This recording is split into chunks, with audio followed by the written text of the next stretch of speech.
Hey, what's up guys, it's Sleechy back here with another video. You already know what I'm here for, so let's break down what people are chatting about on Twitter. But before this video starts, I did make a new shorts channel. I called it Sleechy but shorter. And one last thing, I want to just ask you guys to like, subscribe, and share these videos, as whatever you do helps me out in the algorithm a lot, and any amount of help that you guys give me is much appreciated. With that being said though, let's hop right into the news. So the first thing I wanted to talk about was we did talk about Technoblade's passing in the previous video, and although I did cover some responses in the immediate hours of his passing, there were a lot more reactions in the aftermath, and apparently one of them was to make a Technoblade NFT. Now, I think most people who know me know my stances on NFTs. I don't really care if you own or buy NFTs, I just think they're an absolutely stupid investment that will never make back a fraction of the money that you put into them, but shit like this, man, it's just nothing but, it just exploits the people who just died, and it's really fucked up.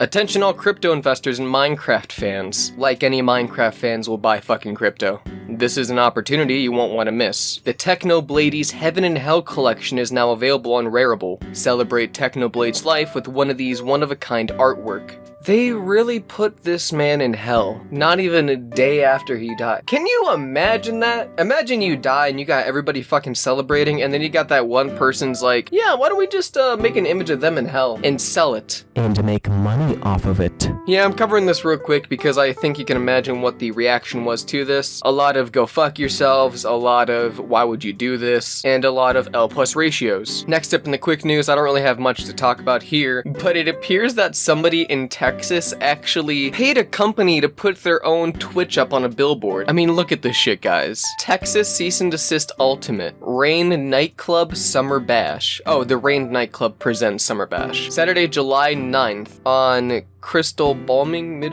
I actually can't see what Twitch streamer that is. Hold on. Oh, okay, I'm stupid. They have their logos right above the Twitch thing. So we have DJ Potato and Your Next King, I think that says. So yeah, these people decided to actually buy a billboard out in Texas, kind of promote their whole Twitch stream about Final Fantasy, that's Final Fantasy 14 online, right? Yeah, 14.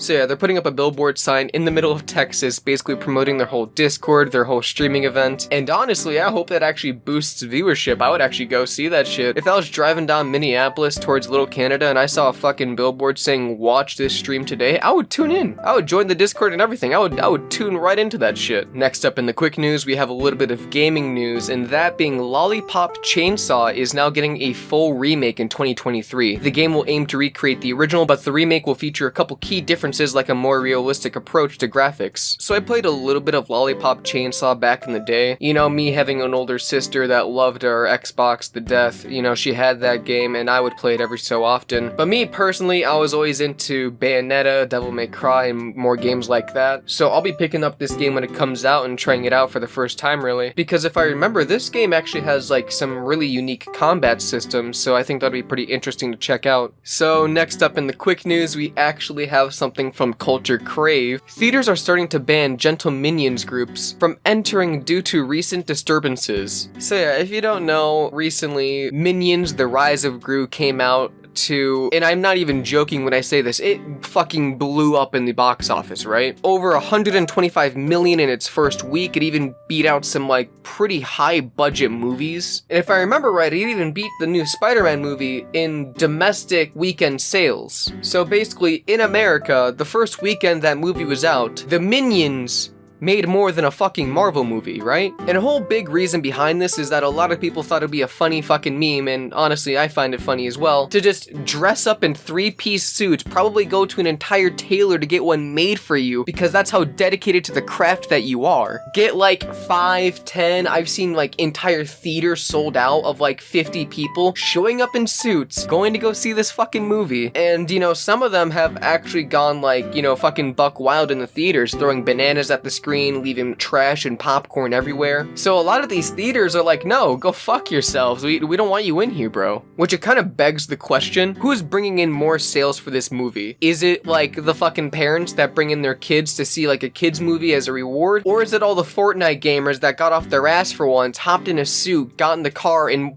bought out an entire theater for this movie? I don't know. Tell me what you guys think down in the comments below about this story. I think the whole Rise of Gru thing was fucking hilarious to see on TikTok. Literally thousands of people just lined up in suits. You know, looking like they're groomsmen for an entire wedding. Probably the most dressed up they've ever gotten in their life, and it's for like a fucking Minions movie, right? But anyways, let's move on to the next story. And next up in the news, we have KSI versus Alex Wassabi. Now, this whole YouTube boxing thing has been an entire ride through and through, starting off with KSI versus Logan Paul, Jake, and Deji. Deji literally being the punching bag for every boxer out there. Like, if any boxer wants to get their start in boxing, go up against Deji. You know, you have Jake Paul rigging every fight he's ever been in and just making massive amounts of money. Logan Paul versus Floyd Mayweather, it was an entire event. Creator clash. You know, this whole YouTube boxing event has like changed the landscape of how we interact with YouTubers. Because if people get popular now, a lot of people expect them to make a boxing career out of it, right? Like, ever since the whole creator clash, I think who could be a boxer in the YouTuber community has really been up to anybody. Like, people like Tipster,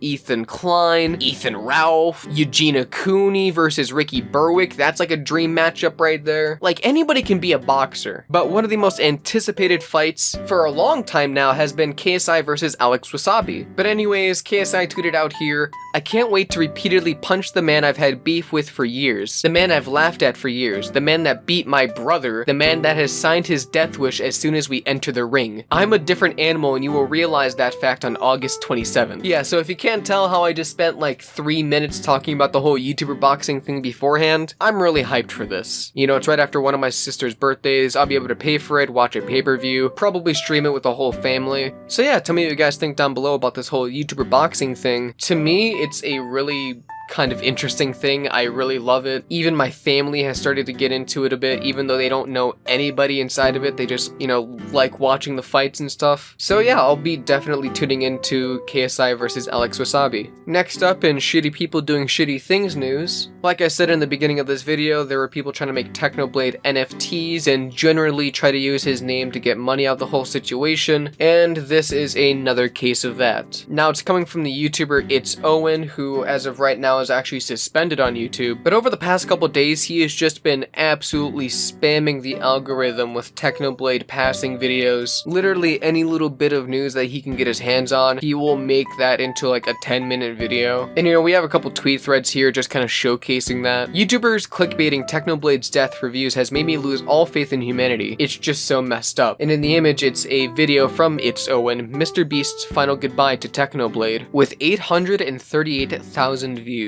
My fucking god. So I went to go try to look for his channel right now just to kind of showcase to you how many videos he actually made on Technoblade, but it appears that his channel was actually taken down by YouTube, so it's a whole load of good karma over here, guys. So when I went to go look for this guy's channel, It's Owen, it turns out that YouTube actually did something and took them down. My YouTube channel with over 1.5 million subscribers got wrongfully terminated for repeated violations of community guidelines. I did not violate any community guidelines and never received a community guideline strike. Here's the channel.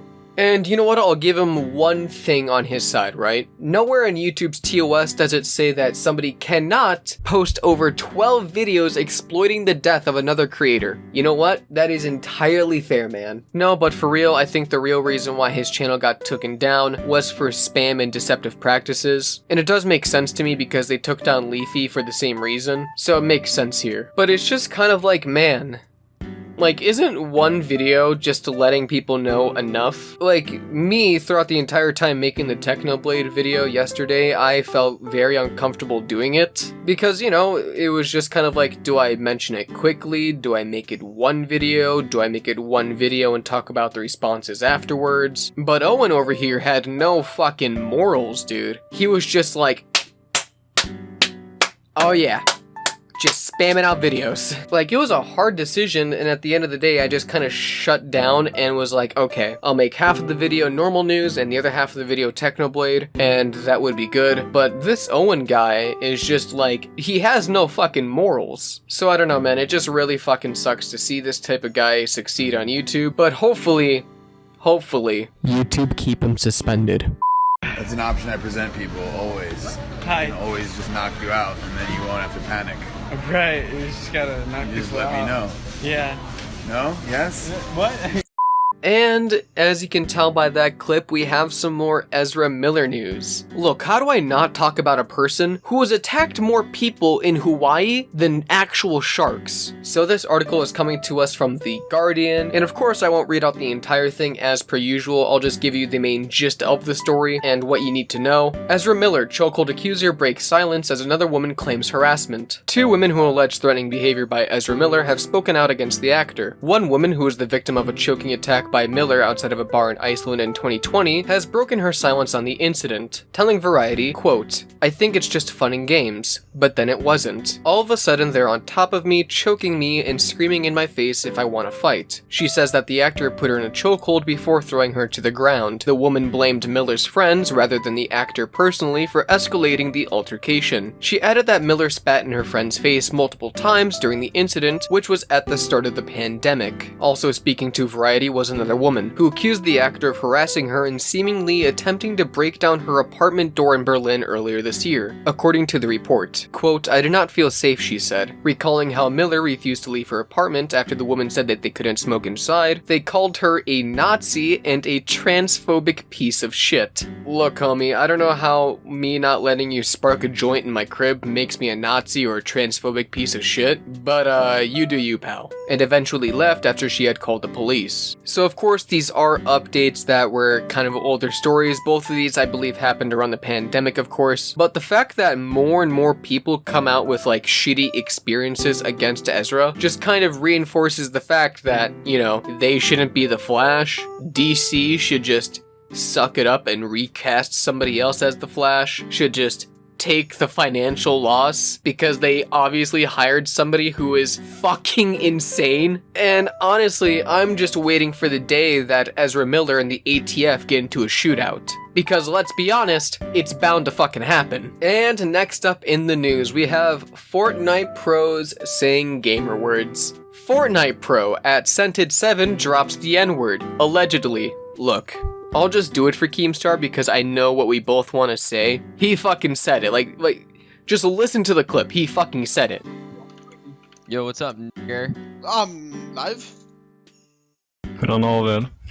Like, dog, there is no allegedly here. Allegedly is a fucking phantom term here, dude. It just doesn't exist because he fucking said it. But of course, as you can imagine, that would lead to Scented getting kicked out of FaZe. I'm sorry guys, I'm no longer with FaZe, mutually parted ways with them. I've made a mistake and there's no excuses, we'll try and only do better. Now if he would have just left a response at this, I think a lot of people would have actually been a bit more chill about the situation. But of course, this being 2022, every fucking situation has to come with a twit longer, right? This is from me, and only me. In your career, you never think you're gonna be making one of these. It's always someone else, but you never ever think that it'll end up being you, but here I am. First and foremost, I'm sorry. Not sorry because I was exposed, but sorry because I should have known better. I can't hide behind my age or cluelessness for leaving a word like that in my vocabulary. It shouldn't be in my vocabulary at all. As an adult, I should know better. I had all the information in front of me for knowing better and I still chose to act wrongly. For that, I'm sorry. To the Fortnite community and the community that's given me a platform and a voice, I'm sorry for acting in this way. I had a once-in-a-lifetime opportunity to be an example, a role model, and arguably a decent human being, and I chose not to. I chose to put myself and everything I represent in jeopardy by being immature. I'm ashamed of myself and my actions. To those I've offended, I am sorry. I am not racist, but I chose to allow a racial word in my vocabulary. I should have known better. I can't say enough how preventable this is.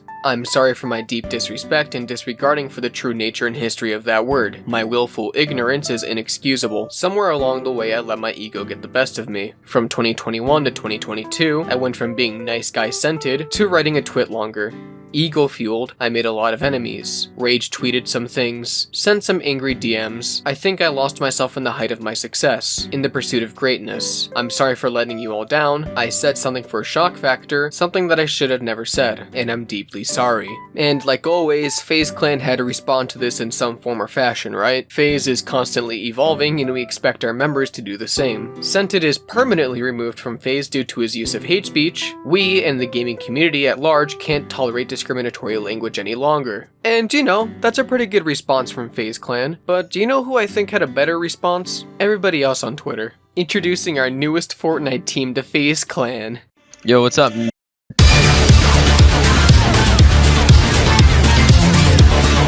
Why do people care if Scented said the N-word? Everyone says it and is afraid to deny it. No, you got kicked and it's deserved, you racist fuck. Scented looking for an org.